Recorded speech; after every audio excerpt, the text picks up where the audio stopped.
Good afternoon, super friends, and welcome to the Tuesday, January 20th edition of the Sacred News and Weather. It's an odd day here, but I missed you all last week. I had an unexpectedly busy but kind of incredible week last week, and I'm not going to spend a lot of time talking about it here, but I ended up having two different deadlines for two different publications that I'm authoring chapters for come in on Friday. One I knew about and had started. The other one, I had initially been told it was going to be the end of January toward the middle of February. And surprise, they wanted it by Friday. So I was writing, and I was also launching a mystery school with my dear one and BFF, Eden St. Clair. The Red Thread Mystery School is off and running. We have our first cohort of, I believe, 12 people, not including Eden and I. Eden and me, Eden and I, grammar, no place for it here today, apparently. Delighted to be here. Missed you all. The world is burning, and I am trying to listen to decide what it is that needs to be conveyed to help hold all of us in that frequency of unity, that frequency of oneness, that frequency of love that we are innately made of. And it's not always easy, and it's especially not easy now. And so I'm so grateful that you're all tuning in here, that you're coming to hang out with me, that you're here to listen, that you're here to open your hearts and open your minds to what is possible when you tune inward and listen just a little more deeply. Without any further ado, I am going to give you my little preamble, which is these messages are channeled messages. They are channeled based on the energy of this collective, meaning when I close my eyes, I ask my own guides and yours to be shown what message it is that needs to come through today for us. What will bring healing, what will bring love, what will bring more of what we need, and what will reveal to us what needs unwinding or undoing. The way I can tap into your energy is when you listen to these podcasts, when you listen to these messages, when you like and when you share, when you let me know that you are receiving them, I can tune a little more deeply into you. But I also know that I have some secret admirers, and I will continue to delight in my secret admirers. So if you identify that way, you are also welcome to take solace here with me anytime. Take what resonates and leave the rest behind. Don't try and fit yourself into a message that is not, in fact, for you. Sometimes I will just not be talking to you, and that is okay. Come back again or look for something that speaks to you below.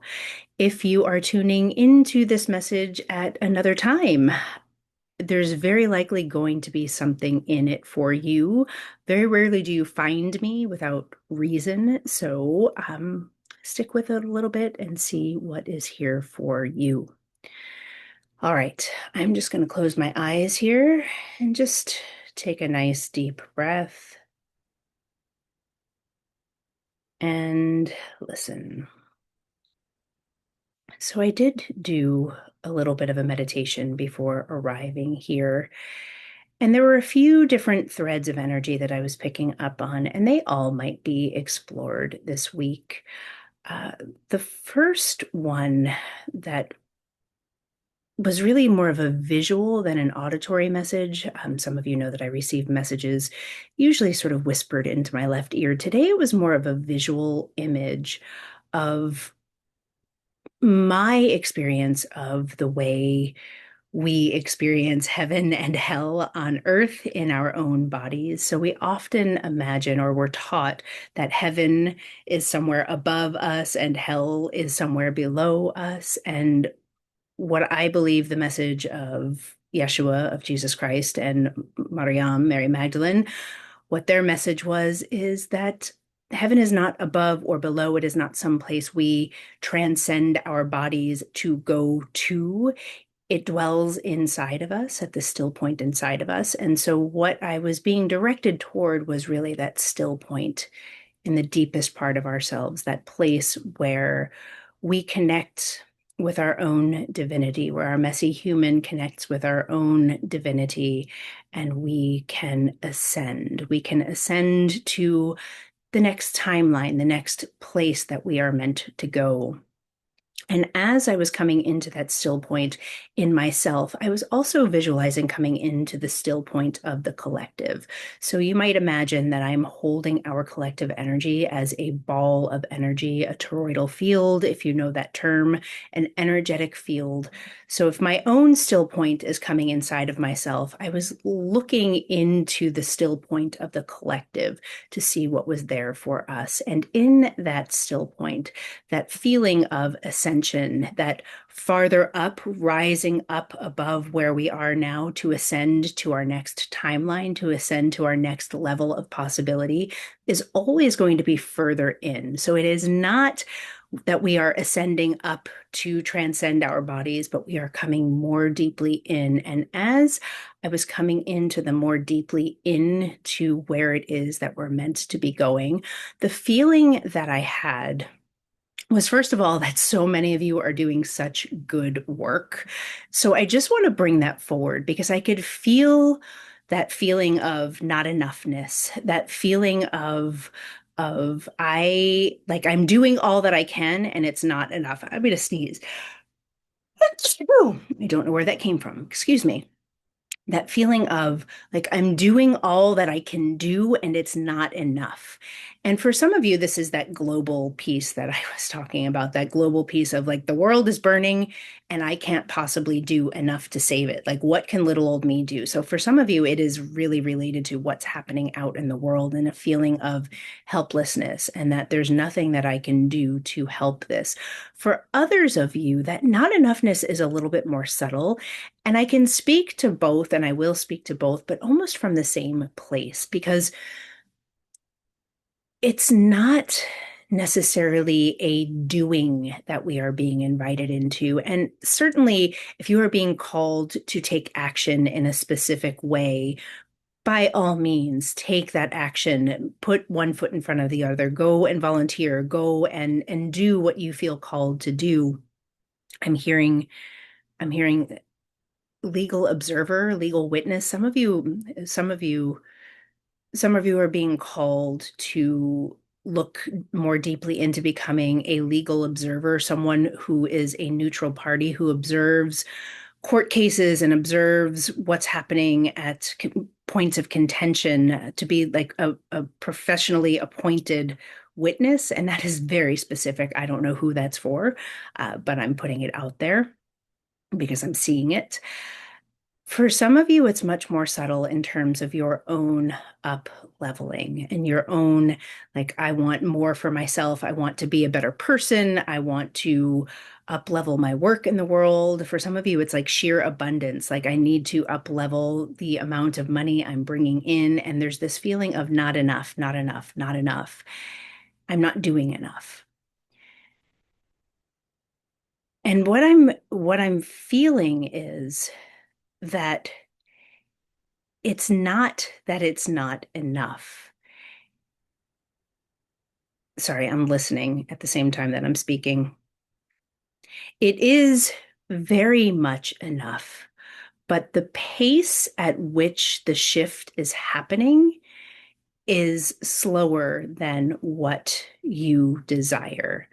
So when we are looking at what is happening out in the world, now, some of you may think I have a pretty radical idea about it, but I do believe that as effed up as it is out there right now, I very much believe that it is by design, that not by God divine sources design, but by the just coming to a head, the mess of humanity, the mess of patriarchal rule, toxic patriarchy, the mess that happens when we squash the divine feminine, when the divine feminine gets pushed out of the picture, and we are taught from the time we are born for thousands of years that we as humans have dominion over the animals and over the earth, and that our power, that we have power over one another and that we have power over nature. And that belief, side by side or paired with the narrative of needing a hierarchy to reach divinity, needing a hierarchy to reach God, needing a hierarchy of priests, of presidents, of emperors, of kings, of knights, like the idea of a hierarchy existing. We are coming to the end of that timeline, that planetary era of patriarchal rule is coming to an end. And this is where we are now. We are in this really turbulent place. We're in this really turbulent time and place of the patriarchy coming apart and the rise of the sacred feminine. And now I want you to know, in no uncertain terms, that I do not believe that we are or should be matriarchy bound. I do not believe that we should replace toxic patriarchy with toxic matriarchy. I do not think that serves anyone. I feel like we are in the great rebalancing of the sacred feminine with the sacred masculine. I believe that it was predicted. I believe that it was by design. And I believe that if you're listening to me, you are very likely here because you are playing a role in it, whether you identify as divine feminine or divine masculine. We are all affected by it, by the way. This is not the toxic patriarchy was never in service of men. It squashes men equally as it squashes women. And so please hear me when I say I am all for the rebalancing that is happening right now. And I wish I could tell you that this is going to come to an end soon, that we just need to like hang tight and keep doing our own work and we will get to this new place. I do believe that's true, though I am uncertain as to whether or not we, those of you listening to me here and now, will ever experience what that new place is, if we even get there. But I do believe that if you are listening to me, you are already doing the work, or you are just beginning to do your work to become a part of this awakening and this rebalancing. And it's very important work. And it starts with you, and it's very subtle. And it may not look like calling your senator or calling your board supervisor. It may not look political at all. In fact, it may not look like anything at all, except you getting quiet and recognizing all of the ways that you have been shaped and wounded by the system, by the patriarchy, and really beginning to unpack those stories so that you can pull yourself out of the beliefs that you need to be a part of a toxic system in order to function, and to start moving yourself into this new place of empowerment, this new place of this is who I am, this is my work in the world, and I am here to defy the system. I am here to do something different. That feels like a really big rant. Thank you for staying with me. It was for someone here for sure, if not more than someone. Many. You're being called into your soul's work. You're being called into your soul's purpose. And as you are learning to heed the call, parts of you, big parts of you, your heart, your whole beingness it's going to open. And it's in that opening that you are doing your work in the world. You are creating, you are raising that vibration, you are creating that frequency of love that is so very needed out in the world. And that alone might be your healing work. It might not look specific. It might not look like letter writing. It might not look like tangible acts of doingness. It may very well be that your work in the world is a beingness. I'm going to leave that, and I'm going to go to the smaller place.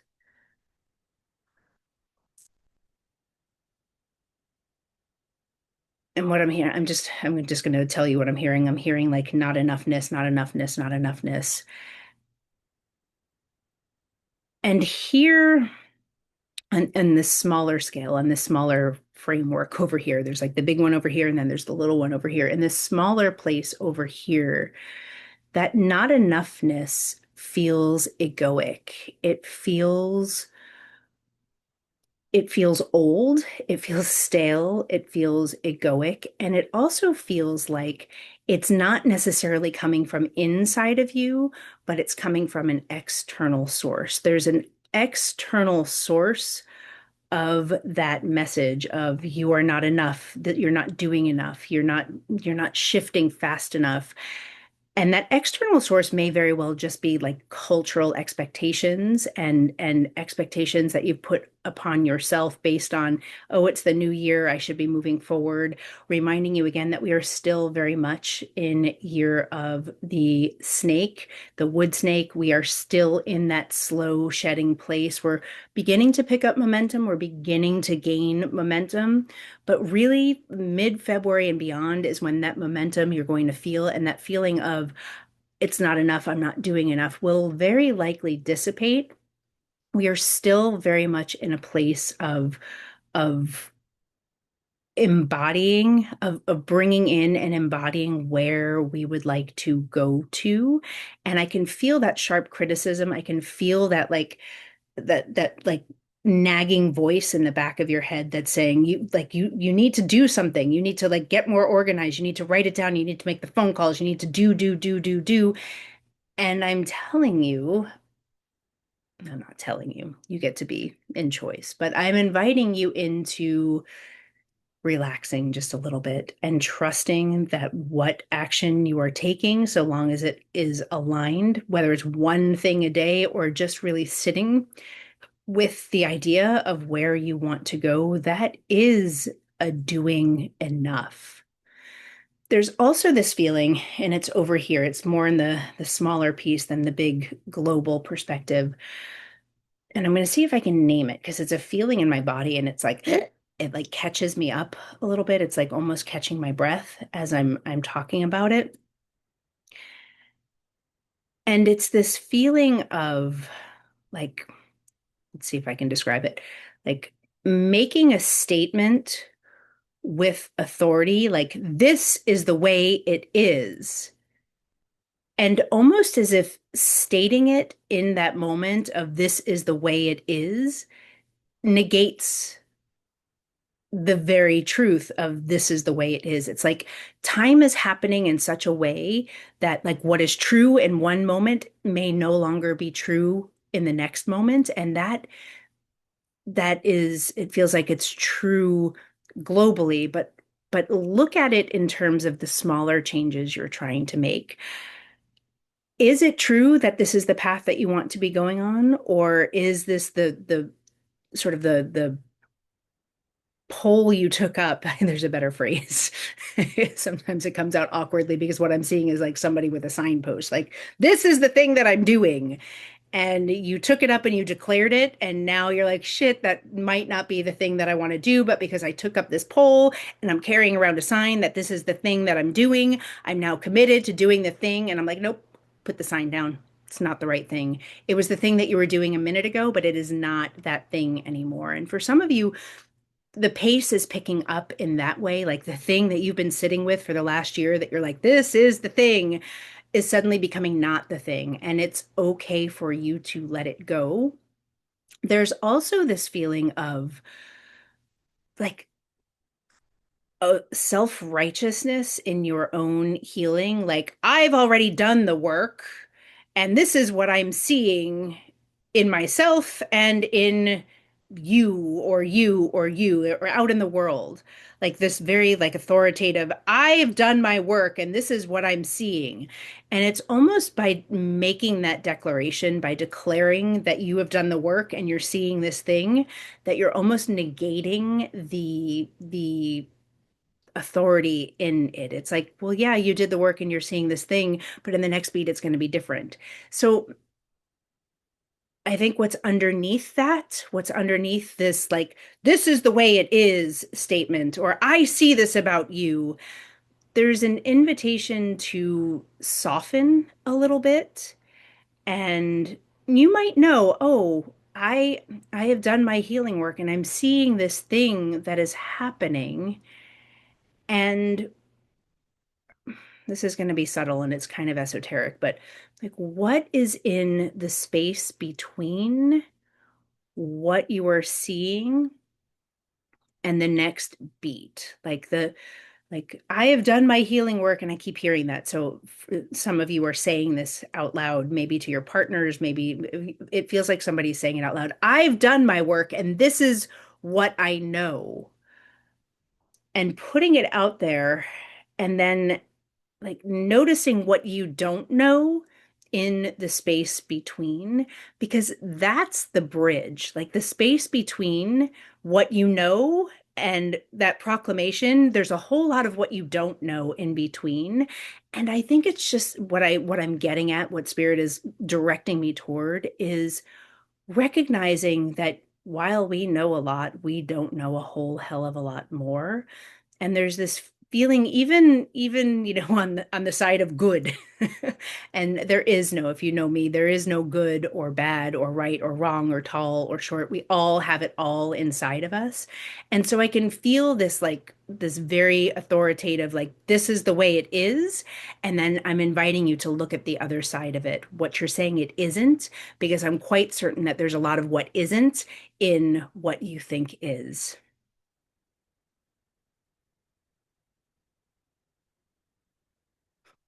Yeah, and that's true for me too, just so you know.